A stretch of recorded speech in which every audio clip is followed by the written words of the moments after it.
Hello, everyone. Welcome Hi. to the Ask Ken show. We have Iona here. Hi, Iona. Say hello. Hi, Ken. Hi, everybody. It's good to be back again. Yeah, yeah. It's a beautiful day. Excited to be here on the Ask Ken show. So, welcome, everyone. If you're watching the Ask Ken show, feel free to just go ahead and say hi, your name, where you're from. The way that this works is what you do is you type in your questions. If you're watching this live, just go ahead and type in your questions, anything about spirituality, anything you want to know about spirituality. I will live channel the questions, and we're gonna have tons of fun today. So with that, Iona, if you want to start us off with the first question. Sure. Let's start off with a interesting one. So, when we incarnate, do we only make contacts with our soul family members, or do we make them with others also?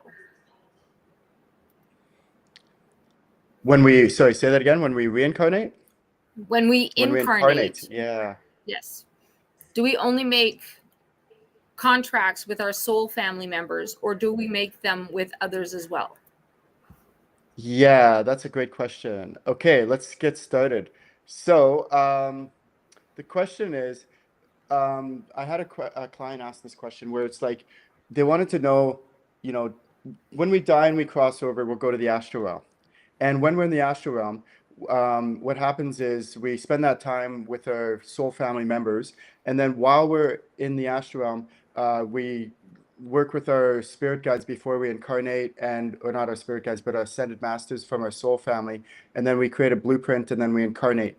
What happens is when we're alive and incarnated, we could have a whole bunch of contracts that could be with soul family members. So the context of the question was, where do my spirit guides come from? Like, do my spirit guides, how do they choose of my soul family members? Which one of my soul family members are going to be my spirit guides?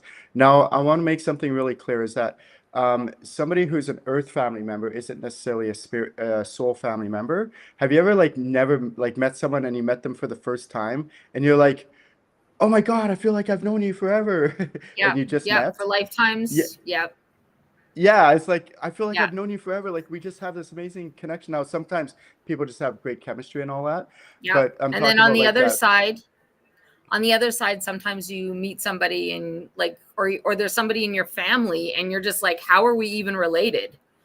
Yeah, yeah. And if you've met someone where you feel like you've known them forever, it's most likely because they are a member of your soul family and you've literally known them for eons. And so what can happen is it's more of an Akashic Records topic. Well, so your Akashic Records is like imagine like a big, huge, massive book. And in that book is written everything that you could imagine with like every feeling, every situation, every circumstance, every thought, every scenario, every circumstance you've ever been in. And it's like a big etheric book, but it's not just from this lifetime, it's from all lifetimes. And so that's why you have like a library. And what can happen is we can have a past life with someone else, and then we might write like a contract into our Akashic records, and then we come and we meet them in this lifetime, and we try to fulfill this contract in this lifetime with that person. And then what happens is we're trying to resolve it with that person. Now, could this person be a member of your soul family? The answer is yes, but they could also not be a member of your soul family. It could be someone else. Um, so, for example, there might be, let's say there's a family of four. You can incarnate in this family. Let's say you're in this family. You can incarnate in this family where nobody is a member of your soul family. You can incarnate into this family where everyone is a member of your soul family. Or you can incarnate in this family where one or two of them are members of your soul family. That's some different scenarios. And in this example is, let's say for example you incarnate with in a family where nobody is a member of your soul family. You can still have contracts with them that you've had from past lifetimes that you're trying to resolve. Or you could incarnate in a family where everyone is a member of your soul family and you could still have contracts from a past life that you're trying to resolve. But it doesn't have to be just family members. It could be friends, it could be cousins, it could be teachers. Like anybody could be a member of your soul family. Anyone could not be a member of your soul family. And anyone that you may have had past lives with, you could have previous contracts, deals, or agreements with. That's again Akashic record stuff. So let me give you an example. Let's say, for example, I know a lady who she was. Um, she met this guy and she like had to marry him. She had to. Like it was like just in her where she was like, no matter, like it just this massive drive to marry this guy that she had met. And she couldn't stop doing it. She was like it was just constant compulsive about it. And so 3 months later, they ended up getting married. And then as soon as she signed on the dotted line, she was like, oh, okay, like we don't need to be together anymore. Like, I'm done. We're done. And so she ended up actually divorcing him like a few months after that. But it was because she had this contract. And so I worked with her and we went back into her past life. And what had happened was in this past lifetime that the two of them had, he was dying, he was sick, and she was taking care of him. And then just before he died, she made a vow, a contract with him that I will find you in another lifetime and I will remarry you. I'll marry you. I'll make this right. And so when she met him in this lifetime, I'm getting massive goosebumps. When she met him in this lifetime, she ended up doing that. But once she signed the papers, like the actual physical marriage papers in this lifetime, she's like, oh, because she had completed that contract. So the question though is you don't have to do it this way. That was like, tens of thousands of dollars on weddings, like the wedding that it cost and all that other stuff. Like it was really time consuming and very expensive and all that. There's this funny saying that says, um, marriage is grand and divorce is 10 grand. Yep, It's just, yep. anyways, funny joke. But so that was a case where in this case they were members of the same soul family, but the same scenario could have happened with somebody who's not a member of your soul family as well, because you can incarnate with people, reincarnate with people many times who are not members of your soul family. So there's a Right. difference between earth family and soul family. Earth family are like your brothers, sisters, mom, dad, aunts, uncles, cousins, grandparents, things like that. That's your earth family. But your earth family is not necessarily members of your soul family, but they could be, but not necessarily. Right. And so you may have incarnated with your earth family many times, even though they're not members of your soul family. And I know I've had that in this lifetime with my family. I've incarnated with my family members many lifetimes, but they're not members of my soul Right. family. So it's kind of cool, interesting dynamics. Would you like to add anything or ask any more questions about that, Iona? Um, no, I think we're done with that one. Yeah, let's go on to the Um, next one. yeah. Um,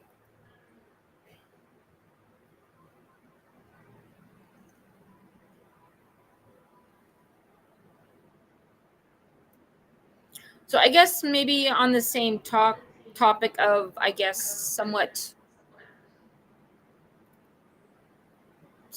incarnation and stuff. Why would a child who die young present themselves as older every year?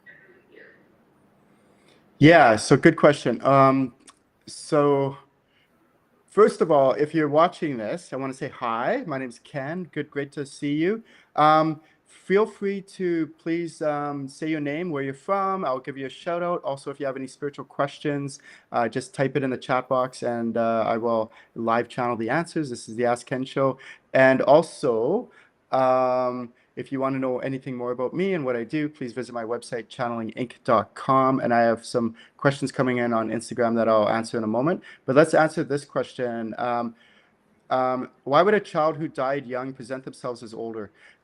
So what can happen, I've had this happen several times where somebody had like either like a stillbirth or a miscarriage or an abortion or um, maybe their child died when they were really young, like 3 or 4 years old, something like that. And then when I teach mediumship, because that's my level 2 workshop, I teach my students how to channel their loved ones.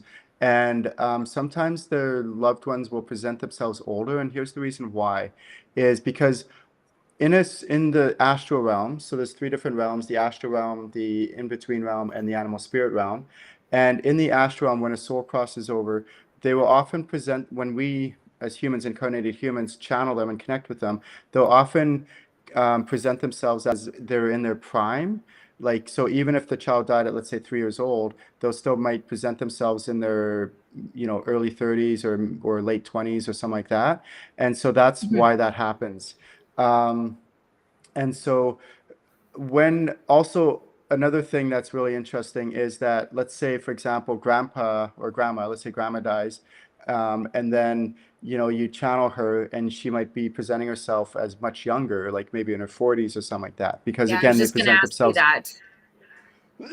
So Yeah. not always, but oftentimes that's what they will do, is present themselves in their prime.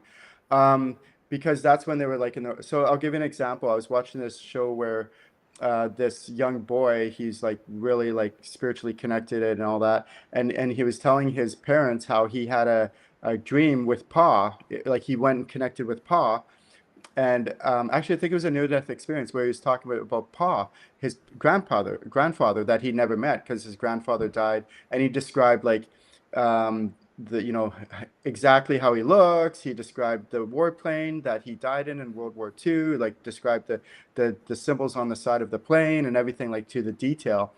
And they're like, how could he know this? What's going on? What's going on? So they went through and they opened up a photo album and they started showing him pictures of grandpa. And he's like, no, that's not him. So they flip the page and they show another picture of grandpa. And he's like, no, that's not him. And they keep flipping through the photo album. Finally, they get to a picture of grandpa when he was younger, and he's like, yeah, that's Pa, that's Pa, that's Pa. So grandpa had presented himself as much younger in his prime Mhm. than when so that's how they present themselves, often younger is a good example of that. um Kind of when they're healthiest. Yeah, that's right. And yeah, exactly. Healthiest and also just in their most exuberant state Yeah. of being. So that's an interesting note to keep in mind as you're when you're channeling loved ones, is just remember that when you're channeling them, you're channeling like their essence. And then, so there's still the same relative personality traits, characteristics about Hmm. them, but they may be presenting themselves different. That's called clairvoyance. So that's another topic. Yep. But yeah, yeah, good question. Okay, I have a question from Morgan. Hi, Morgan. She's taken quite a few of my channeling workshops.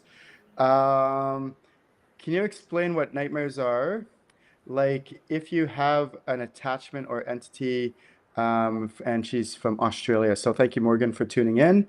Okay, so nightmare, dream, let's talk about dreams and dream interpretation. Dreams they don't always have meaning. Sometimes it's your psyche trying to work things out.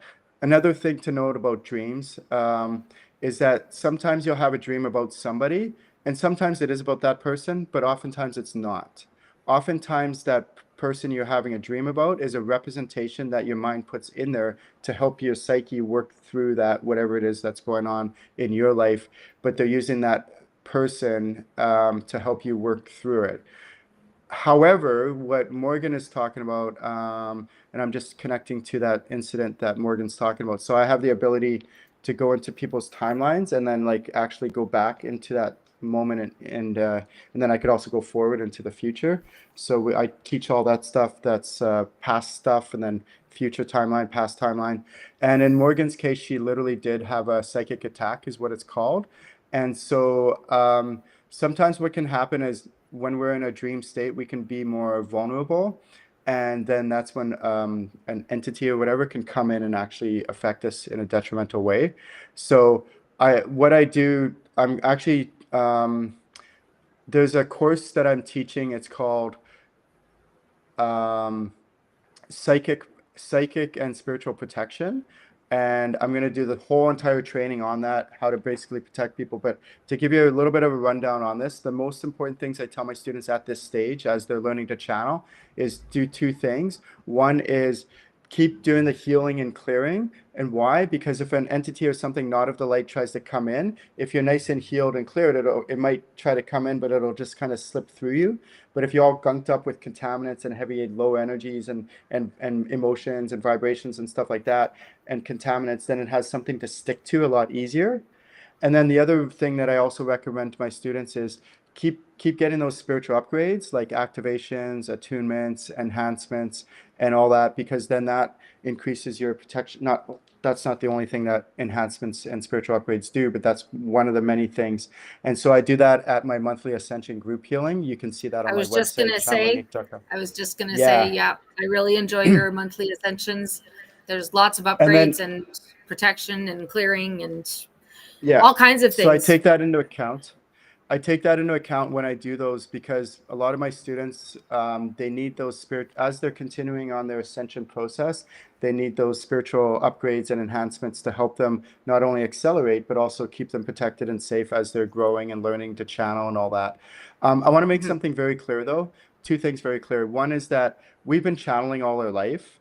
And so what I encourage my students to do is know what you're channeling, who you're channeling, because when you don't know how who you're channeling, which was me in my early days, I was very naive. I didn't know any different, so I was channeling just anything and everything, not knowing any different. And these some of these times, these things not of the light were deceiving me, and they were, manipulating me and going, "Oh yeah, of course I'm good for you. Oh yeah, of course I'm healthy for you to channel." And then I would listen to them, and they would tell me good things for a bit, but then they would tell me really bad things, and then really bad, like physical world things would happen in my life. And then I'd be like, "Well, what the heck happened?" And they're like, "Oh no, no." And then they would tell me a bunch of good things again, and then they would tell me bad thing, and then I would do it, and then real physical world consequences would happen. And so it's always the most important thing to know. The most important thing that I teach my students about channeling is always know who you're channeling, and then make sure that they're of the light and that they're good and healthy for you. And the second thing that I want to make a really Yep. important point about is that you don't live in fear. Like, I don't, like, how often, Iona, do you think I go around protecting myself? Like, pretty much never, right? Like, if I'm going to go to a mall, I just go to the mall. If Yeah. I'm going to go hang out with people, I go hang out with people. I'm not like, oh, I have to put this bubble around me. I have to, like, put on these crystal bracelets or whatever. I'm like, no, I just go. And then if something not of the, it doesn't happen that often with me, like where I'm at my stage, but it happens maybe once or twice a year, like it did last year, maybe once or twice, where I might have been like psychically attacked or had something try to come in that's not of the light. But because I'm trained enough and I know what I'm doing, I can identify what it is, and then I know how to take care of it. So I teach all this to my students. So you never live in fear. You Yeah. never live in fear. No. And I think with you, you've been doing this long enough and stuff. I think it's kind of like where you've in your channeling courses and stuff, you kind of teach us how to like ground center and Yeah. source, right? To always just be in that state. And I think at some point you just start being in a protective state all the time as Yeah. well, right? As you're walking around and stuff. So you don't necessarily think about like, oh, I have to get protected and stuff, because you just have the confidence and you know that I am grounded, I'm centered, and I'm and source resource, and I'm Yeah, and that protected. actually helps a lot. So if any of you are watching right now, I'm just Yeah. going to take you through a quick process where, like, what I like to do in these Ask Ken shows is every once in a while I like to do some exercises that I teach my students, and the more comprehensive training is obviously in the workshop. Um, so what you can do is, even no matter where you are, you can be driving, you can be walking, you could be doing chores, you can do any of this while you're doing it, is I want you to ground. So you ground through your feet. Imagine like roots coming out of your feet, going deep into the ground. And then also imagine like a cord coming out of your perineum, out of your root chakra, going deep down into the center of the earth, wrapping around the core of the center of the earth, and then make it nice and taut, nice and like tight. Okay. That's grounding. And then centering is where you gather all the energy from the past, you bring it to the present, gather all the energy from the future, bring it to the present, and you come centered. And then channel using source energy is where a lot of times the reason I developed this is because sometimes people use like their chi energy, and then their chi energy, you become drained. It's kind of like your cell phone. It drains the battery. But if you tap into source energy, Battery. yeah, Yeah. if you tap into source energy, you're basically plugged in all the time, and you'll never get tired from channeling, which is great. That's what we want. Yeah. So if you're watching right now, I'm going to get Hmm. everyone, It's helped me with my lives a yeah. lot. If you're watching right now, I'm going to get you to Yeah. just take a moment if you can. If you're not, just hang tight. We'll get to other topics in a moment. But I'm going to get you to take a deep breath and ground, center, and channel using source energy. Try to do all three.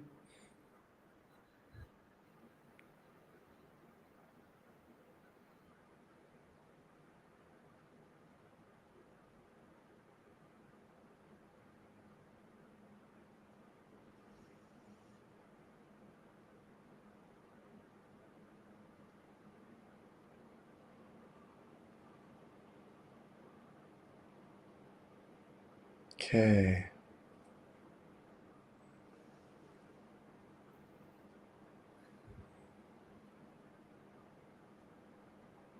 Okay, so you should feel the difference in your body right now. It should be significantly different how you feel in your body. Um, you don't have to be 100% grounded, 100% centered, and 100% channel using source energy, but it really helps.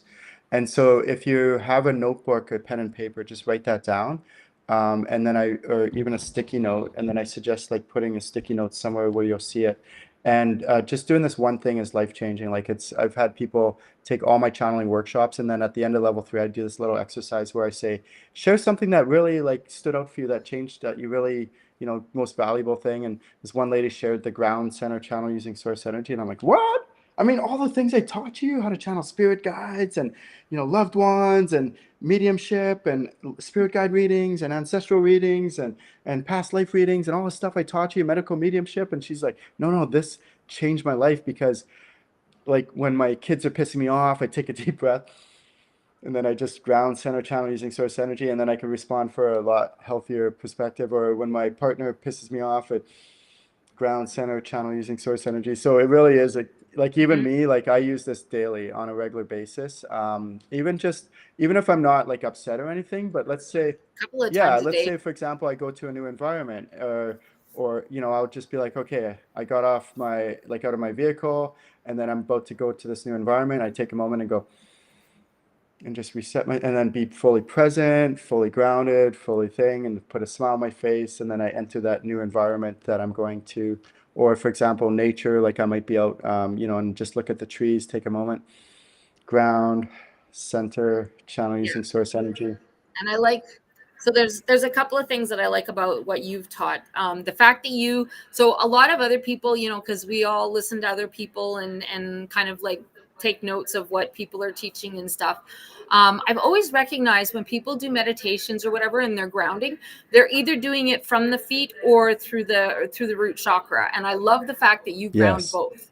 You use both. You're like, no, let's completely get you grounded nice and tight. Thank you. And the other thing I Yeah. like is the fact that once you start practicing it enough, and that it's as simple as that one. Take a deep breath and let it go, and it just kind of and it's done. And you don't have to sit there for like imagine this for like the next 3 minutes and all of this. Yeah. It's just this like quick thing. You can just no, I am done, and Yeah. it's And thank you for saying that. Like I yeah, was telling a student that the other day, where eventually you'll get to a point where you won't have to do this, but for now, just do this till you get used to it. yeah. Um, Couple things. I just want to point out Shelly also mentioned on Facebook. She says Ascension is fabulous, and I completely Yeah. agree. Ascension is So completely that's fabulous. she's referring to my monthly Ascension group healing, which is the second Wednesday of every month in North Yes. America and the second Thursday of every month in Europe and Asia. So that's, yeah, for those of you, we're in 1 hour of healing where people log in from all over the world, and I just go like I have over 100 different healings, and I just go crazy like on in Well worth the yeah, and price. then I also add spiritual upgrades along the way.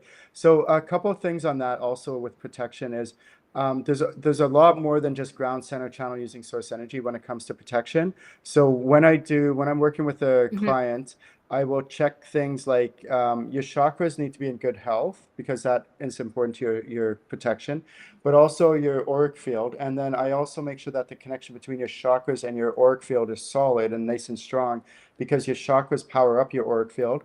And then there's also what's called your toroid field, which is important for protection. There's your etheric self, which is important for protection. There's your I am being, and on and on and on and on. So there's a lot more to it than just, this one thing. But over time, with a bit of like attending Ascension group healings, maybe some one-on-ones, and you can mention, hey, Ken, can you upgrade or check my protection systems, and I'll check it psychically. It won't take long, maybe 5-ish minutes or something like that, and then we can cover a lot more other things. And so that's a really important part of our ascension, is to make sure that we're like really just strong and empowered, and we're not living in fear. If you think of the energy of fear, like, oh, I got to protect myself all the time, or maybe I'm putting on an event or going somewhere and I have to protect, if you think of that energy, it's actually like very collapsing, and it's actually more Yep. detrimental, and you become more vulnerable. It's kind of like a dog, if they smell fear, they're more likely to attack you than if you're like in your power and you're like empowered. Yeah, And so that's the way that I live my life. Like I completely live agree. like fully open and fully empowered, and I live my life, and very rarely does this stuff affect me. And then if it does, because I'm able to identify it, I identify it right away, and then I have tools and techniques that I've developed where I get rid of it, and then I teach that to my students in my more later levels, levels 2 and 3 and 4. And then also in my mastermind classes, I teach some of those techniques there as well, more advanced techniques. So it's more of a thorough thing, because I get people that will have things like, for example, what Morgan shared about being attacked in their dreams, but it can happen while you're awake as well. It doesn't have to be psychically attacked. So there's more to it than it's, and oftentimes it's a process. And then what I've experienced for myself, and also for the thousands of clients I've trained over the years, is that the amount that this happens, the frequency of these psychic attacks that happen are a lot less. And then also they're a lot less detrimental to the person, to the individual, because they're more like just empowered. It doesn't affect them as bad as much. So really good question. Um, okay, let's continue Yeah. on. So I want to give a shout out to All right. So I know earlier. um, Funda. Funda is tuning in. I want to say give her a shout out, and also I want to give a shout out to Johnny B. And so I'm reading the Instagram handle. So if I don't get it right, Misa Clark and a Distadoni. Sorry, I don't know. But anyways, yeah. Go ahead, Iona. Next one.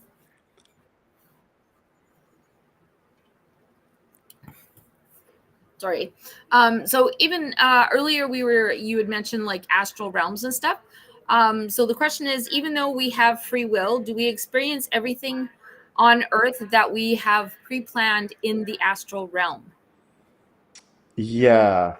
So it also kind of goes with that question you were talking about.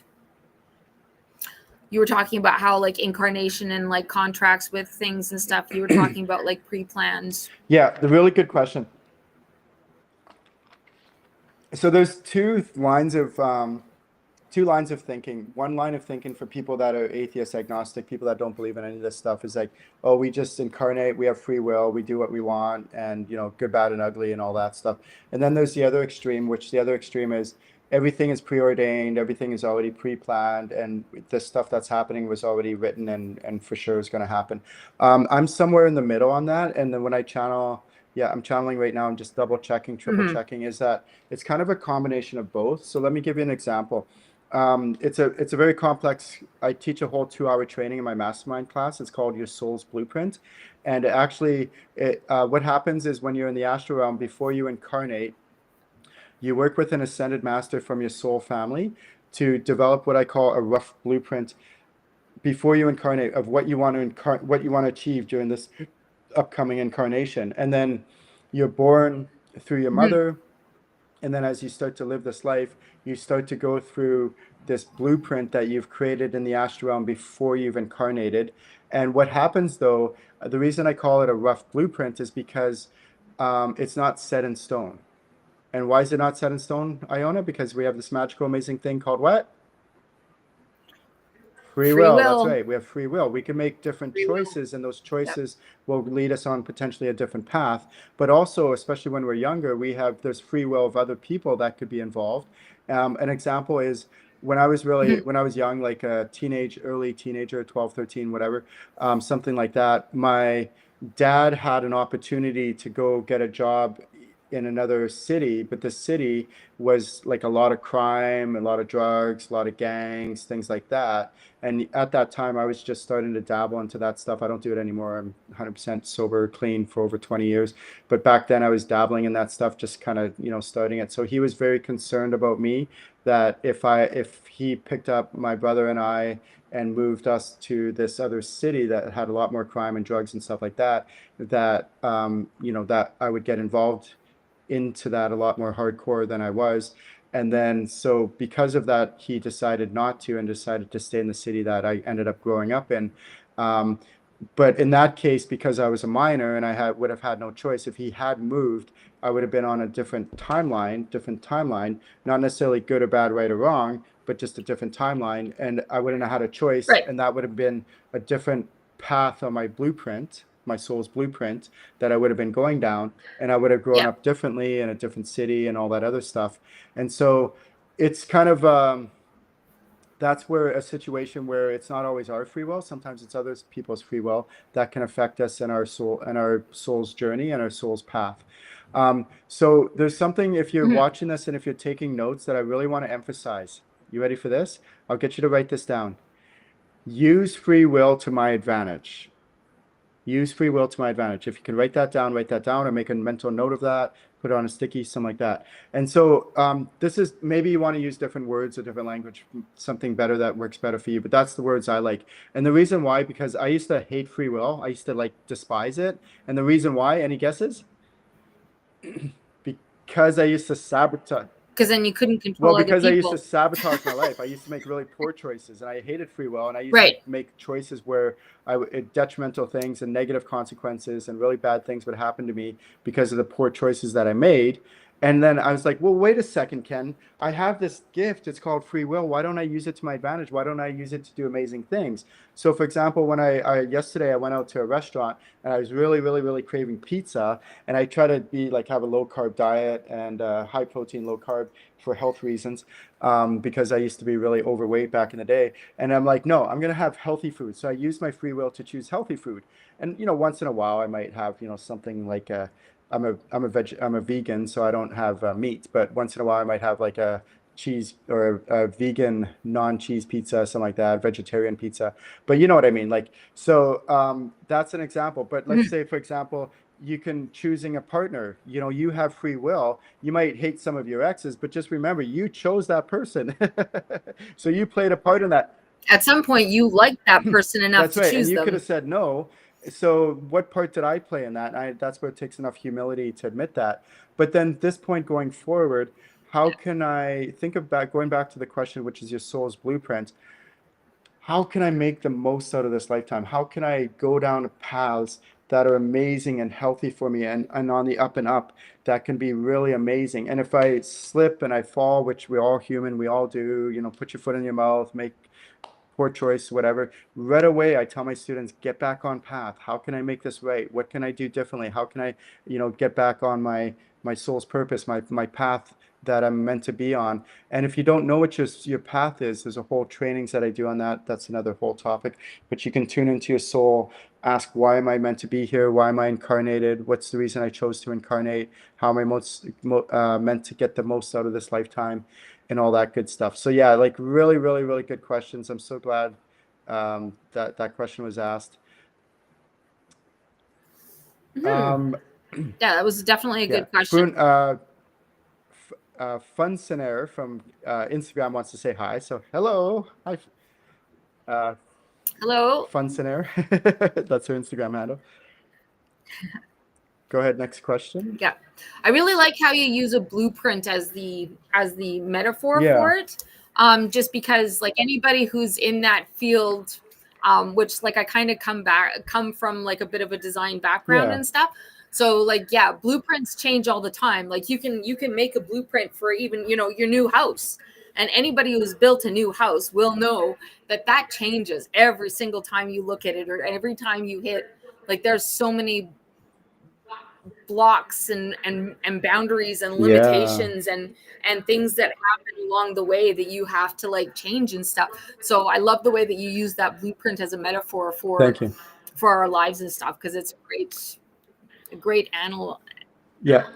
anal Yeah, well, what I do I is can't I also think of the too word. I add the Yep. word like a rough blueprint. We create a rough blueprint before we incarnate, and Yes. using free will to our advantage to make the most out of this lifetime, to go down healthy paths, and when we get off path, get back on path right away, and let's keep rocking this earthly life while we're super ultra spiritual is really, really important. Hmm. Good.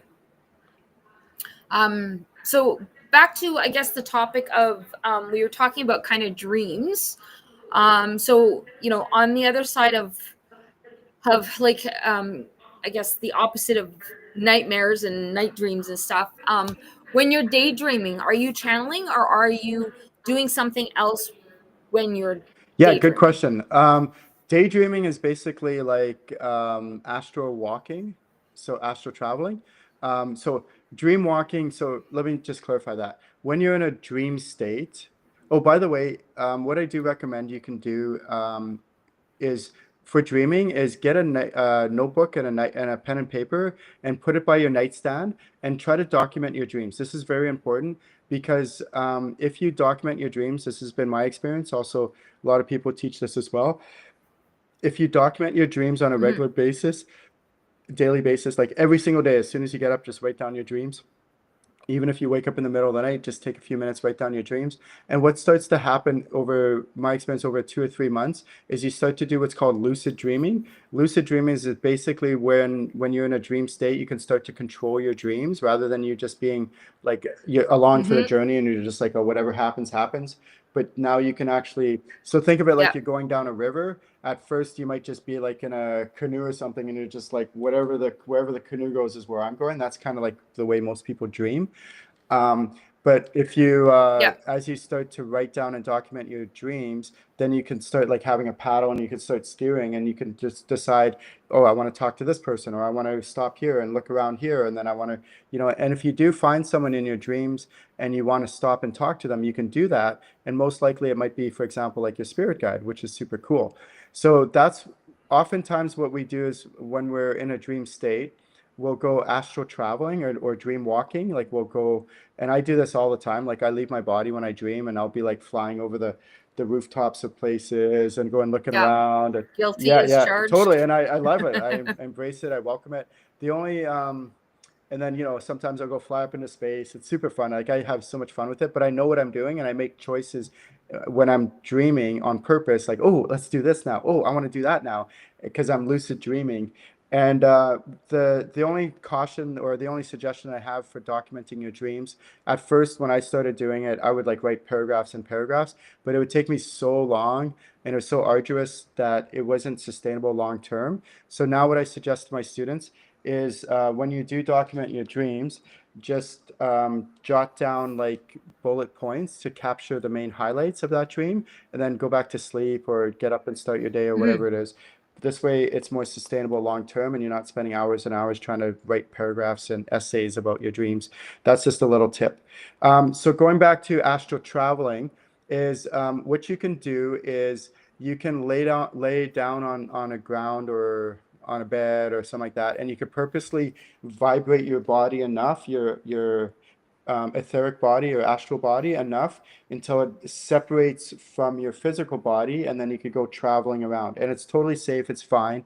Just don't dabble in the dark stuff or go down into deep, downward stuff. Just go upward, and you're fine. And I recommend it to my students. I ask them to go ahead and play with it, try it. So that's what's called astral traveling, is where you actually allow your body, your astral self, to separate from your physical body and go traveling around. Now, oftentimes we do this in it's what's called what was it? Daydreaming. When we're daydreaming, kids do it all the time. Yeah. So you'll see the kid in the classroom and they're looking out the window and they're just staring into emptiness. It's because oftentimes they're gone. They're actually not in their body. They've left their body and they're just poof. And then the teacher gets mad and goes, "Hey, Yeah. Johnny, get back here. What are you doing? Come on, pay attention." And then Johnny's like, "Oh, what happened? What happened?" And in my personal opinion, we should let kids daydream. We should encourage more of it. It's actually really healthy for them. They're Yeah. doing really cool Mhm. spiritual stuff when they're daydreaming, and kids who daydream more actually become more healthy as adults when they do it. So oftentimes when we can do it as an adult as well. I'm just giving that example because as children we tend to do it more frequently until it's like kind of beaten out of us out of society. But I do encourage student So many things that we do more of as a child right? spiritually. I do encourage Yeah. students to do that. For example, one example, I love this one, is when I was a kid. I don't know about you, if anyone could relate, and if you can't, just say, type in and say, yeah, me too. But were you one of those kids where, as a child, you were like, you'd be playing in the backyard or playing somewhere, and you'd be talking with your imaginary friends? Was that you? Play with, you were Mhm. talking to your imaginary friends? Well, guess what? You weren't talking to your imaginary Talk to friends. my imaginary friends or talk to Yeah. myself. I would talk to myself, but like it wouldn't be me answering. So it was kind of, Yeah. yeah, it was, So oftentimes that's our spirit yeah. guides that we're talking to, that we're channeling, and encourage that, welcome that. Like if you have a child or grandchild that's doing that, or a niece or a nephew, and they're really young, like encourage them to keep doing that. Like, because they're channeling, they're actually channeling most likely their spirit guides, or maybe they're talking to their teddies, their teddy Mhm. bears or whatever. Oftentimes they're channeling the spirit guides when they're playing with their toys or teddy bears and stuff like that. And I think as we evolve as a species, we should encourage this more and more, and realize that it's not just their imagination. Like sometimes it might be, but oftentimes it's not. They're actually channeling and doing really cool spiritual stuff. And as awakened adults and awakened parents, or nieces or nephews, or aunts or uncles or whatever it might be, we can really encourage the youth of this generation coming up to embrace their spirituality and be cool with it, Mhm. and think like it's such an amazing thing, and welcome it. And I think that's such a healthier way to raise a child. So, Yeah. Yeah, and especially like going back to the whole daydreaming, right? When kids are daydreaming and stuff, that is invoking creativity and yeah, imagination because they're the ones who are, creating their own, I don't want to say life, but their own like places to go and stuff, yeah, right? yeah. I love it. Good question. Yeah, If you're yeah. watching the Ask Ken show, welcome, welcome, Good welcome. question. Please feel free to check out my website, channelinginc.com. And also make sure you type in your name and where you're from. I'll give you a shout out. And if you have any questions about spirituality, anything you would want to know at all, or anything about me, you can also ask that as well in the chat. And then myself or Iona will see that and give you a shout out. And then go ahead and answer your questions. Go ahead, Iona. Next question. Yeah. Yeah, so I'm just let's jump to a different topic and talk about our spirit guides. So, how often do your spirit guides move on? Is there a faster turnover, or should I be looking for a faster turnover? Yeah, okay, good question. So two things I'm going to cover. One is your spirit guides are most likely not ascended masters. Your spirit guides are most likely not angels. I want to make that very clear. I know a lot of people like they want it to be, or they praise and worship these like god or goddesses, like these deities Mm-hmm. and stuff like that. And it's not that they're not that's not that they're not good to channel. They can be, but most likely some of these deities or ascended masters, like the Jesuses or Buddhas or Mother Marys or whatever it might be, they're not necessarily members of your soul family. So why would I channel someone who's not a member of my soul family, where they don't know much about me and my life's purpose? Whereas your spirit guides do. They know why you've chosen to incarnate, why you're here, how you're meant to grow and evolve as a soul, how you're meant to get the most out of this lifetime. So I really Mm-hmm. encourage my students to get to know their spirit guide team. Who is their spirit guide team? My experience has been most people have somewhere between 3 to 5 spirit guides during any one season of their life, and each spirit guide helps in a different way, different capacity, different area of their life. And to know that the amount of spirit guides you have can change during different seasons of your life, and more isn't always better. And to know that the amount that you have is perfect for the amount that you have right now. More just means you need a lot of more help. Yeah, not always, but sometimes, yeah. And so No, well, I'm guilty of having a few yeah. extra, so I'm aware that I need And help. so just know that the amount of spirit guides that you have right now is perfect and exactly the amount you're meant to have. And also who you have as a spirit guide is perfect and exactly who you're meant to have this season of your life. And then as you evolve and grow and keep on your spiritual growth and spiritual path, that at some point, a different season of your life, one of your spirit guides might step back, and then the next season, a new spirit guide might step forward to help you with that next phase of evolution, which is a really, really good thing. And when I encourage my students that when they do get a new spirit guide, what do? You what? Celebrate. Celebrate. Celebrate. Why do you celebrate? Because you're entering a new season of your life, a new phase. Get excited about it. What is this new phase? Like, ask yourself these questions. What is this new season of my life? What should I be Yep. watching out for? Why are you as a new spirit guide? Why are you coming in? How are you here to help me with this new phase of my life? How can we make the most out of this lifetime together and co-collaborate this next phase of my life? Like, get excited because you're entering this new phase of your life, and it really is exciting. So that's a really important thing to know if you do get a new spirit guide that comes in. So back to the question is, what I've seen is that, let's say, for example, it's not good or bad, right or wrong. So let's get away from the spiritual ego stuff and all that. Oh, I'm better or something like that. But let's just say, for example, there's a mechanic that he goes to work for 8 hours a day, and then he comes home at night and he watches TV, and then the next day he gets up, he goes to work all day, comes home, watches TV, and then on the weekends he just kind of, hangs out, doesn't really do much. And then week after week, month after month, year after year goes by. He's not really doing much for personal development, personal growth. Nothing wrong with that. It's okay. That's totally fine. Just remember that a soul cannot not evolve. A soul cannot not evolve. All souls are evolving no matter what. They're always growing, they're always learning, they're always Mhm. evolving. It might be not necessarily in a healthy direction, but hopefully it is in a healthy direction and an upward direction. But all souls are always evolving. So there's no right or wrong, good or bad. And if a person wants to just kind of like waste their life away, but even that term I don't like, because there's no such thing as wasting a life. But even if in the terminology in this context, even if they're just kind of coasting through life and then they get to their elder age and then they pass away. That's not right or wrong, good or bad. It just is what it is. What I found I is mean, that what happens is people that work with me that are on this like spiritual growth, spiritual path, and a very accelerated growth is that they tend to go through spirit guides more frequently. Why? Because they're growing so fast and evolving so fast as a soul that they need guides that come in, help them for a while for that phase of their evolution, and then they might step back to allow another spirit guide to come in to help them with that next phase of their evolution. And then that part that spirit guides played their part and helped them as much as they can, that spirit guide might step back to allow room for another spirit guide to come forward and help them with their next phase of evolution, and so on as they're growing and evolving.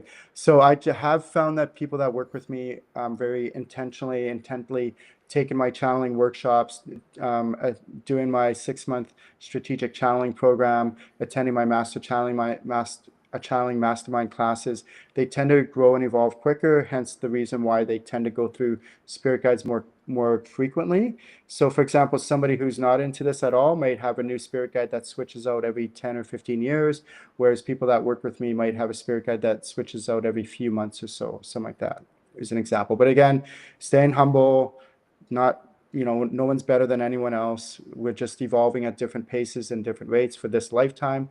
And next lifetime, who knows, might just coast through that lifetime and not do much evolution. That's okay. But we're always evolving. And it's more about just playing your own game, playing your own soul's purpose, and trying to make the most out of this lifetime for yourself and not worrying about what other people are doing or not doing. And by the way, if you have a partner who's not into any of this, it doesn't mean you can't be super healthy, amazing partners.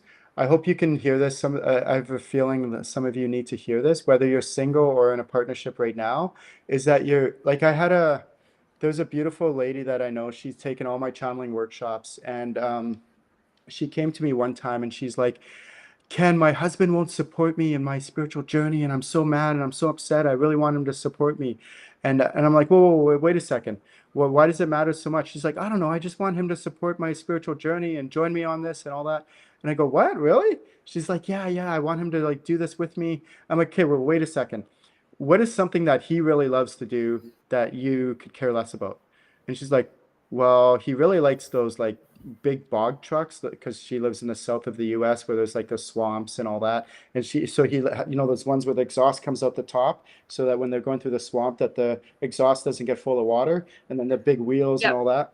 So he loves working on these big bog trucks and, fixing them up and souping them up and going driving them and all that. And I'm like, well, so do you love that? She's like, no, I hate it. I have no interest in it at all. And I'm like, okay, so what if he was trying to force you to get interested in that? You'd be resistant because it's just not your jam. It's not your thing, right? So why would he force you to be in that? And so same thing with spirituality. If he's not into that, that's okay. And so why would you force him to be in? It's like, let's say, for example, you were really interested in knitting and you were trying to force your husband to be interested in knitting. He's like, no chance, right? And that, but what happens, I said to her, I said, let him go and do his bog stuff, like his bog trucks and all that. And then when he comes back, he's full, he's happy, he feels fulfilled. And then he comes back to the relationship even more fulfilled. And you go do your spiritual stuff and rock the shit out of your spiritual stuff. And then when you come back to that relationship, you're healthy and fulfilled and awesome. And then you come back together as a couple, as two fulfilled people. And then a few weeks later, he goes and does his bog truck stuff, and you do your spiritual stuff. And then you come back together even more fulfilled. And it's okay. You can still have a super healthy relationship with a partner that's not into spirituality. So it's not a requirement. Like it's a bonus if they do, but if they don't, that's okay as well. Okay, so just note that. That's a really important, It's a good yeah, a reminder. good reminder to know. Definitely a good reminder. Yep. I have a question. Actually, Sure. what was that? Let's go back to that question again. So that was, How often do your yeah, spirit guides move on? And is there a fast turnover, or should I be looking for a yeah. faster So don't be turnover? looking for it. Just know that the amount of spirit guides that you have is perfect. Don't try to force it. Your spirit guides operate in the astral realm as your soul family, and they talk amongst themselves, and they know which ones you need when. And also, try not to force if a spirit guide has left and stepped back. Try not to force them to keep coming forward, and also try not to force somebody who's not a spirit guide to be a spirit guide. For example, a loved one, let's say grandma dies and passes over, you may really want her to be a spirit guide, but just because you want her doesn't mean she will be. She might come around and provide a little bit of emotional support and other kinds of supports, but she's not a spirit guide. So don't try to force her to Mm-hmm. be a spirit guide. Instead, try to get to know your spirit guide team and who they are as a spirit guide team. Okay, I have a question that came in on Instagram from Okay. Funsinar. She's asking is fear of channeling, how can we overcome that? And how can we differentiate if your mind is having an opinion or if it's real channeling? So, two questions. Let me answer the first one first. So, the fear of channeling is oftentimes people are afraid of channeling because they are afraid of the unknown. They're afraid of what they don't know. So, a couple of the main fears, the most common fears, and Iona, if you could think of any others, feel free to chime in. The most common fears people have is if I open myself to channeling, I'm going to allow things that are not of the light to come in. I can open up myself to demonic things or entities. Yep. That's one of the most common ones. That's simply not Mm-hmm. true. We've all been channeling all our life. Instead, the way that I try to teach my students is you want to get to know who you're channeling so that you're empowered. Because if you don't take any formal channeling training, you're just kind of winging it and you don't know who you're channeling, but you've been channeling all your life anyways. So it's not like you're opening up to more. You're still open just as much as you were before, but so you can still allow things to come in that Mm-hmm. you don't know. And then another thing that's really important to know about this is that once you do know who you're channeling, so for example, I'll give you an example. The souls in the astral realm there's 5 different kinds of souls. So the 5 different kinds of souls are random souls, ascended master souls, soul family members, loved ones, and your spirit guides. So Lost those are the souls. 5 different souls in the astral realm. And then there's a whole different category of souls in the in-between realm, which are what, Iona? Lost souls. Lost So those are the souls. ones Lost in with souls. lost Yeah. souls, there's a whole range of different kinds of lost souls. Some can be like really like benign and they don't even know that they're lost. They're not harmful or anything like that. They're just like lost. They're lost souls and they don't know how to cross back over and all that stuff. And then there's the other end of the spectrum where they can be really detrimental, really aggressive. They can do really bad, nefarious things and manipulative and all sorts of crazy things. They're the ones you see on those ghost hunter shows that like knock things off shelves and spook people, things like that. And then most lost souls are somewhere in between that range, and that's lost souls. So what I've found, what as I've been training and teaching my students how to channel these things and know what they're doing, all the different kinds of souls in the astral realm plus lost souls, what I've found is that once they know about this and they know what they're doing, and then I teach them tools how to get rid of lost souls, how to deal with them so that they don't bother them anymore, that I found that the boogeyman isn't that boogie, that these fears that people have aren't that scary anymore. because now you know Mhm. what you're doing and you know how to handle it, and you're actually in an empowered state rather than a disempowered state because you don't know and you're naive. So that's a really important state where you want to get into in your channeling journey, is where you know what you're doing, you're empowered, you're not afraid of anything, you can set boundaries. If you don't want to channel, you don't channel. If you do want to channel, you do channel. Like all these fears that people have, I address them in all my channeling workshops so that you don't have to live in fear anymore when it comes to channeling, because you've been channeling all your life. Like, have you ever given somebody a message and not realized, like, they're like, wow, how did you know to say that? That's exactly what I needed to hear. And you're like, I don't know, it just kind of came to me. It's Mhm. because most likely you were channeling their spirit guide. And so we've all been doing this. People have done it with you and they've channeled your spirit guides. You've done it with others. You've channeled their spirit guides. But it's not just channeling spirit guides. It's lots of things we Yep. could channel and have been channeling all our life. But when you're empowered and you know what you're doing and who you're channeling and what might try to sneak in that's not of the light, then you know what to do with it and how to deal with it. And then you're not in a victim mode. Instead, you're in control, in the power seat, and you know what you're doing. So all these fears can be dismantled by understanding and comprehensive training that I teach at my channelinginc.com website, starting at channeling level 1. And then the other big question that she has, it's totally different question, which is, how do I differentiate between what's in my mind, if my mind is having an opinion, or if it's legitimately coming from my spirit guide and legitimately channeling my spirit guide? So this is the number one biggest struggle that all my students have when they come into channeling level 1. And then I take them on this Mhm. journey of understanding the difference between their own stuff and what's coming from their spirit guides. So there's a whole bunch of processes that I take them through. One of the ones that I take them through, one of the many, is I take them through a process where I get them to assess and analyze their own thoughts, their own mind, how they hear their own thoughts, the voice in their mind, how it sounds, the characteristics of their own voice. And then this way, when they're channeling, let's say female spirit guide, this female spirit guide, the way she sounds and her characteristics and her what I call energy signature components are totally Mhm. different than what comes from within. And then Yep. let's say for example, you channel this male guide who helps in a totally different area of your life.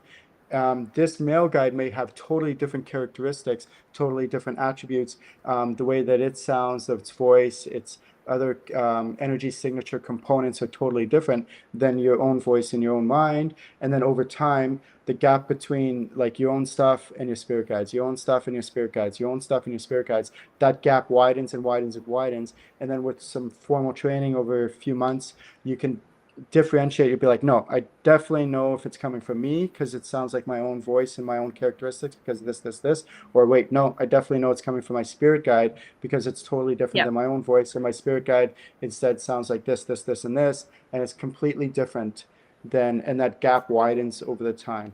So really good question. Thank you, Frunsenar. I really appreciate it. Yep. If you're watching this, just say hello and your name and where you're from. And if you have any questions, you can type in, and also feel free to check out my website. Let's go into another question, Iona. Sure, we can do that. Our hour is coming up, but I think we can probably Yeah. sneak in one. And just on a side note, though, just because we were just talking about it, I do recommend taking his level 1, even if you're not looking at doing channeling professionally or helping others and channeling like their, lost ones or anything else. I do highly recommend his level 1, because it does break down everything. And so that and that you eliminate that whole fear of not knowing what you're going to channel and what you are channeling.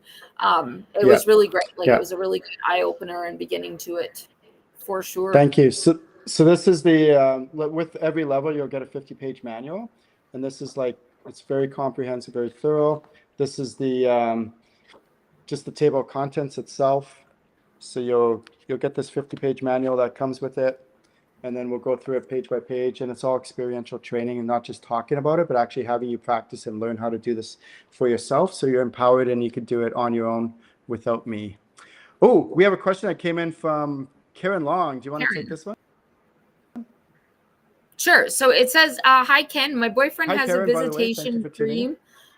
dream from a departed musician from the Cranberries, Dolores. It was a positive message, but wondering if you connect on it onto that what the message is from this. So interesting. He didn't know or have any connections or had even seen her prior. He described her to the T. I found it pretty cool.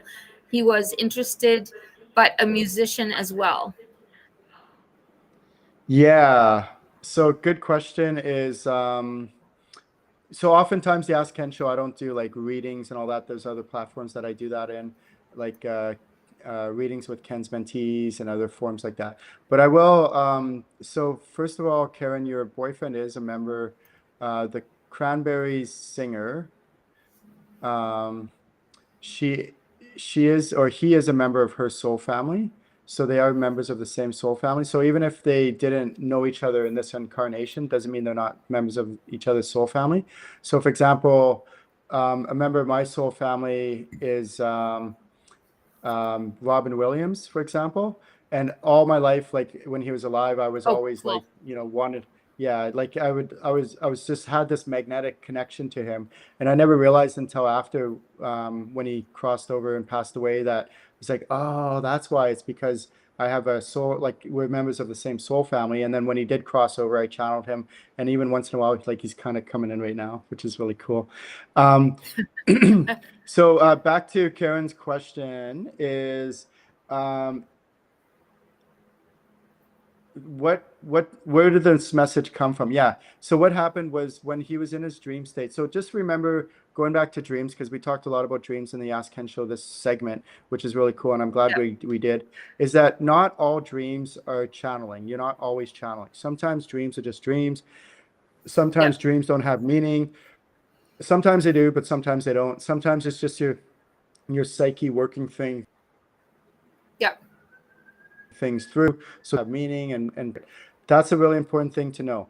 Now the second thing to know is that, in this case with Karen's boyfriend, he actually was channeling while he was in dream state. And so what happens is oftentimes when we're in a dream state, we're much more conducive, and a much more conducive state to channeling, because we're calm, we're relaxed, we're sleeping, and so we don't have all our mind busy and everything like that. And so, yeah, he actually, in this case, he went up into the astral realm and he met with the Cranberries singer, Dolores, and he started channeling her and connecting with her and getting messages from her, which is really beautiful and really cool.